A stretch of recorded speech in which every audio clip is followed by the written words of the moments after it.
Dear God, why is my throat so dry today?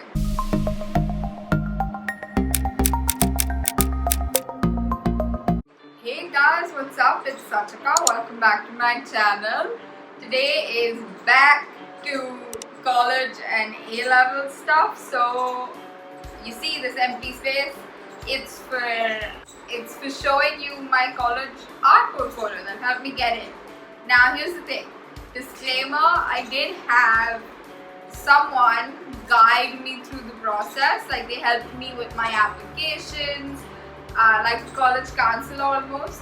And she specializes in art school applications, and she helped me with streamline my thought process. But I have drawn, painted, whatever, every single thing that you see. None of it is, she hasn't helped me with any of the actual handwork. She just helped me with the ideation. So that is there.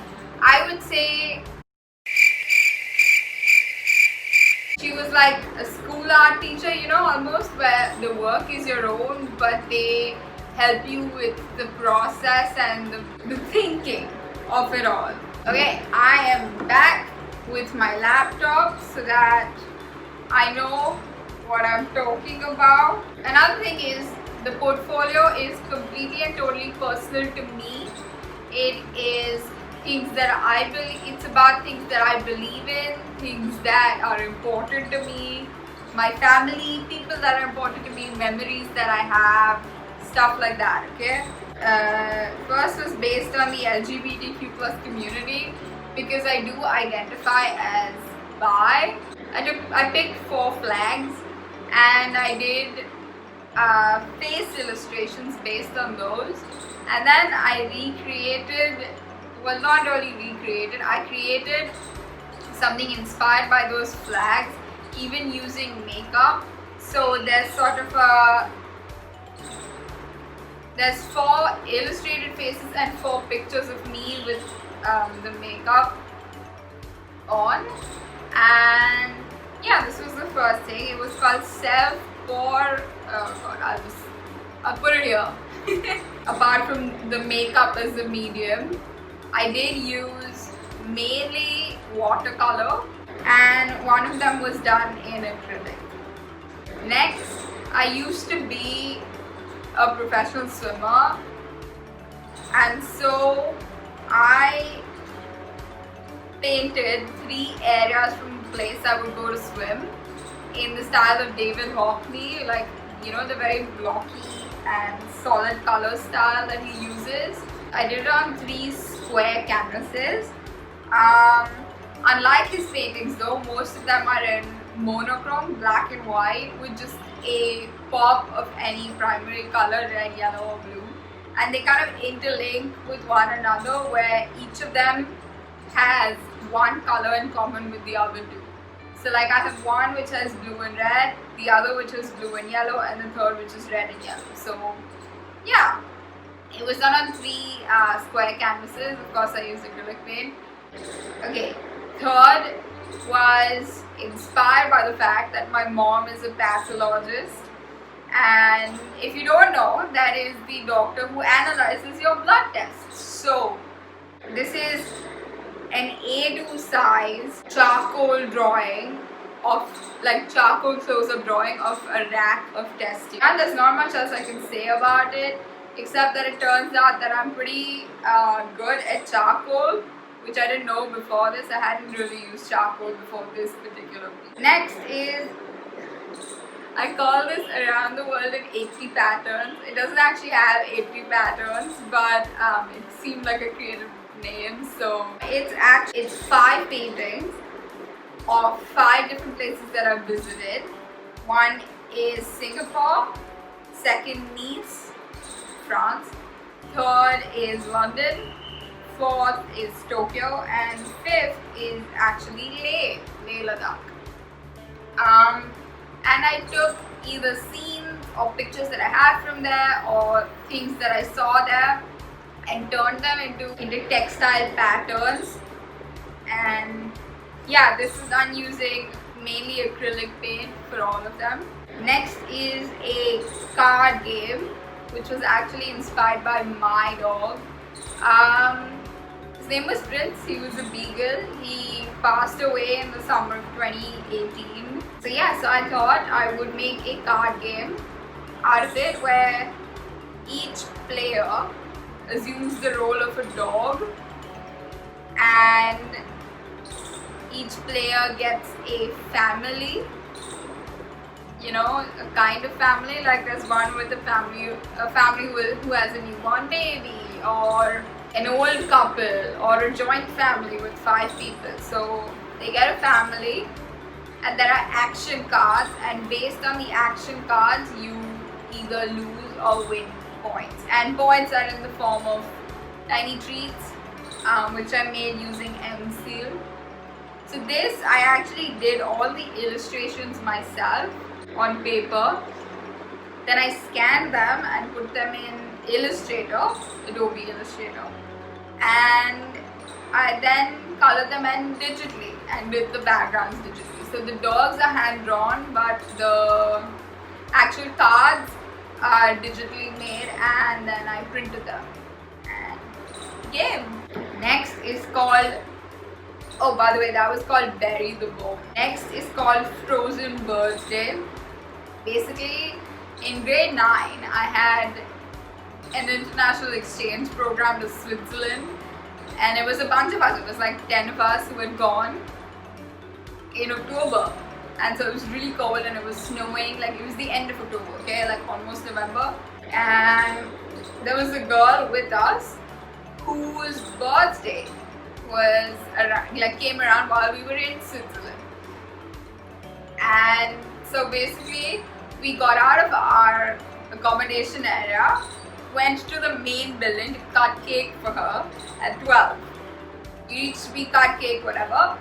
What we didn't know is that the doors to our accommodation shut and got locked at 12 at midnight. So we went back, and suddenly we're stuck outside in the snow. Literally, it was snowing that night, and we're locked outside, and we have no way of doing anything about it. And we had our phones, so we tried to call the teacher that was with us, our supervisor teacher, and she didn't pick up, and we were stuck out there for the longest time until finally one of our friends was not feeling well, so she had stayed back in the accommodation. We called her, and she woke up the teacher, who was sleeping by the way, and she then the teacher contacted the main, you know, like the administration of the school, and they had to let us in.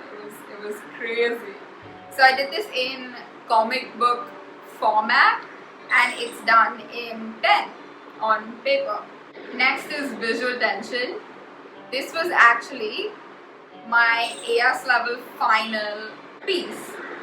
So it's, oh by the way, the earlier one was A3, a little bit more than A3.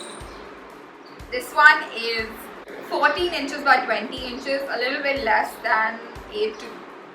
Basically, the topic was visual tension, so I picked double color exposure as my theme, and I picked 3 different portraits of one of my friends and put them together in such a way that they overlap in a double color exposure effect.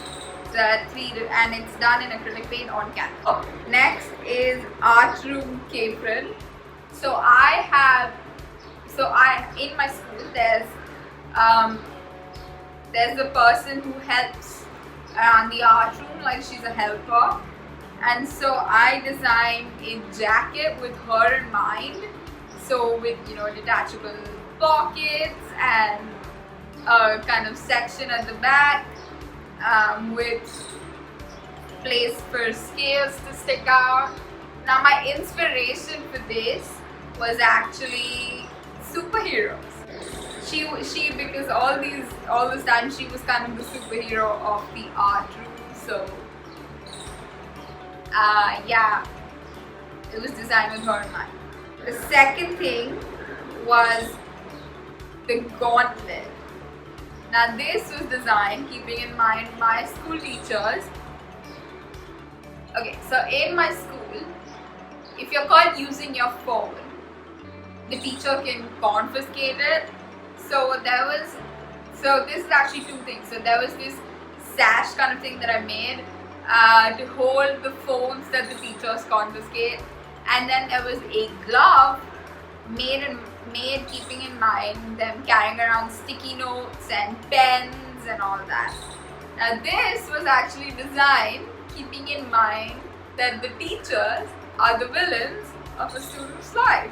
So that's why I call it the gauntlet, kind of like Thanos's glove gauntlet thing. So yeah. Next is Friday nights with Dadi. So earlier, before life got too busy for it, I had tradition, and the show stopped airing. I had a tradition with my grandmom that every Friday night at 10 p.m. we would sit down in front of the TV and we'd watch this show called CID. It was supposed to be a crime detective show, but when you actually watch it, it was more of like a comedy, honestly. And it was tradition since I was really young, like really, really young. And we would sit there with our dinner and eat it in front of the TV. So this was done on paper with gouache paint. This is the first time I tried gouache paint, never done it before, so yeah. So it has two TV remotes and the sofa, which is where we would sit, and a chair, again where we would sit, a plate of food that we would eat, and a TV with the logo of the show on it. Next is Candyland. Now this is again something with my grandmom. I used to swim professionally. From 7 p.m. to 8 p.m. was coaching for me. Now, Friday nights, before what I just told you about the tradition thing, my grandmom would come pick me up from my club where I used to swim, and right next to that is a store called Chera Stores, and she would always buy me something sweet to eat or drink just after I came out from the swim and before we got home to eat actual dinner. So that was Candyland. This is A4 size, done in watercolors. Oh, the other one was also A4. A4 size, done in watercolors. Next is Open the Door. It's actually an interactive map of Mumbai city with all the spots that are important to the LGBTQ plus community. And basically how I did it was I picked the spots that I wanted to show, and I created two flags for them, where on the outside it's black and white and the inside is rainbow. And the reason I did that is the outside looks normal and plain and just like any other hangout spot in the city, and the inside is colorful, full of rainbows for the LGBTQ plus community. And on the inside part of the flap, I did stick a little bit of a small write-up on each place that I show. Also, I've shown connections from each place to the other, so you know how to get from one to the other, like a train or a road or whatever, or like bus or taxi or whatever. Okay, so that was actually it for my actual portfolio. Now this was done for the Parsons Challenge, which I then included in the rest of my portfolio as well for the other colleges, but this was my Parsons Challenge.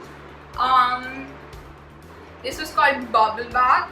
So the Parsons Challenge is you basically take any one piece from your already existing portfolio and you take it further and you transform it into something else. This was inspired by the test tubes piece. So the first piece that I did was actually a close-up look at blood in a syringe with like the bubbles and stuff and the marks in the syringe. When you look away from it, it just looks like something red with bubbles on top.